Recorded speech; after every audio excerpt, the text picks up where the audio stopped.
Hey folks, David Chong here, Yamaha Skeeter Pro Staff down at the Toronto International Boat Show. I want to talk to you a little bit about smallmouth fishing today. So smallmouth are, bass in general are only active about 20 to 25% of their life. So 70 to 75% of life they're in a neutral or inactive mood. So what you want to do is, that's why finesse presentations are so important. So I'm going to talk to you quickly about 3 finesse presentations that are going to help you catch more and larger smallmouth this summer. So number 1, it's been around for quite a while, and drop shot. And lots of people are drop shotting out there. I think the biggest thing right now I would suggest to you is, if you aren't using a tungsten drop shot weight from Ultra Tungsten, you should switch over to that. It's going to give you a much better feel on the bottom as you're drop shotting.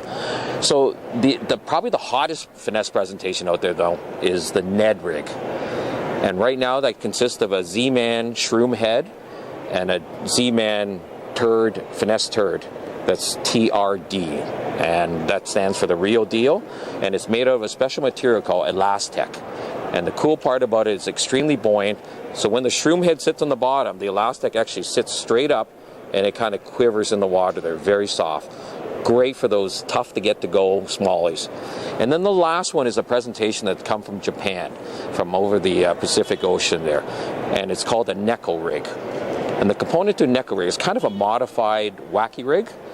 But it's not a senko. It's kind of, there's Neko worms, got a bulbous end. You use a short-shanked wacky rig hook, whether it has a weed guard or not. You can use an O-ring to secure it on there.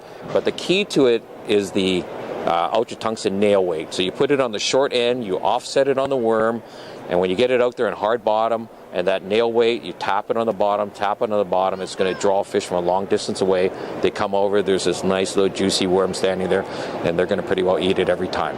So try those 3 presentations out, and we'll see you in the water this summer.